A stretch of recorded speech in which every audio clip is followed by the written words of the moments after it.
we've got a random one, but also Mhm. it gives me permission to lose hope in something. Um, so a few months back, we talked about Universal's basically going all out in terms of everyone's getting their own standalone movie, and I had to double check because I felt like we talked about this recently, and in a sense, we kind of did. So, Dracula's assistant, Renfield, he's basically the Igor to Dracula's Frankenstein type of thing.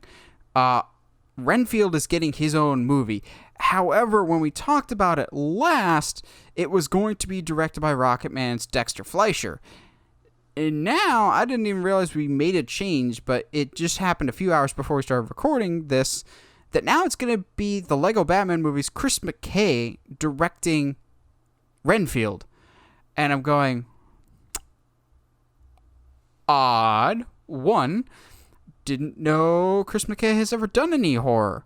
Two, this is yet another project that he's attached to. Is he going to stick to this project?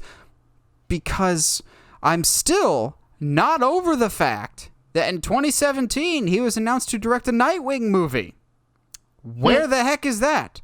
That's what I mean of, does this officially give me permission to move on from him ever doing a Nightwing movie? Yes, absolutely. But here's the thing. I really like Lego Batman. It's wonderful.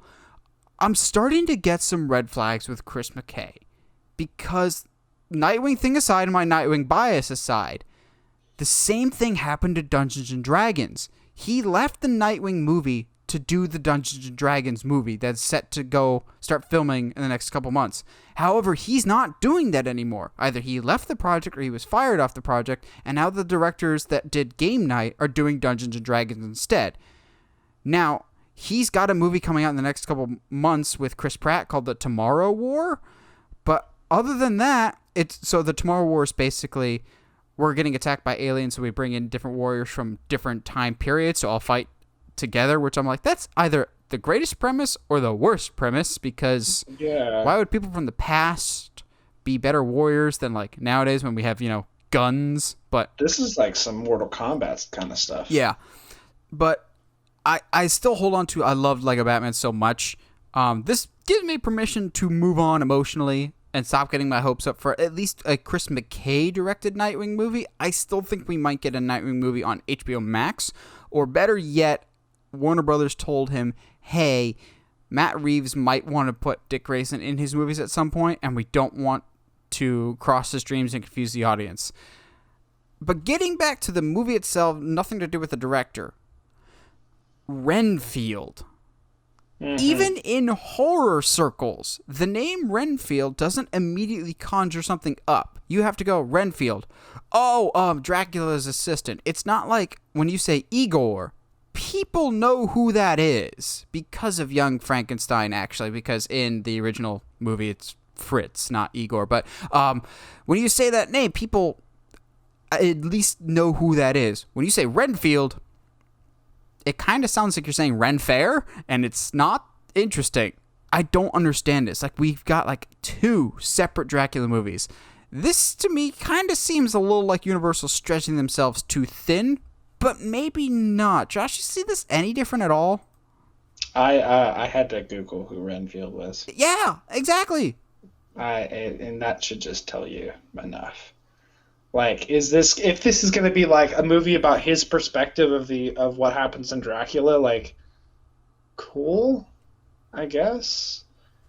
But, or like what his life was before Dracula, cool, I guess. Like, I can think of so many things that are way more interesting than Renfield. The Brides of Dracula would be much more interesting. Yeah. Just to name one. Just to name one. Now, there's a way that you can get me interested in this, but it'll never happen. Renfield.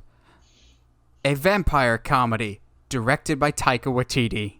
Let's go. Because honestly, the show What We Do in the Shadows has a character that's more or less a Renfield.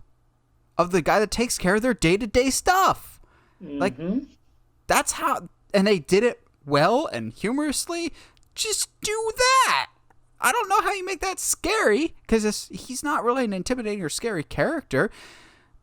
He's a socially awkward character. I just don't understand this. And I've actually been pretty vocal in support of Universal's moves lately in terms of their horror monsters. I didn't love Invisible Man, but that's my own biases towards the original coming out.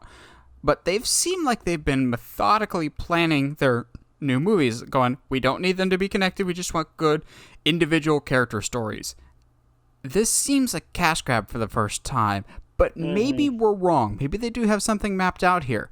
But the fact that this is not the first director attached to this movie, I'm getting Uncharted vibes all over again. Of we're just announcing this just to announce this, and it's going to be a carousel of directors until we get some poor guy that will actually stick with it. That'll be our scapegoat for this.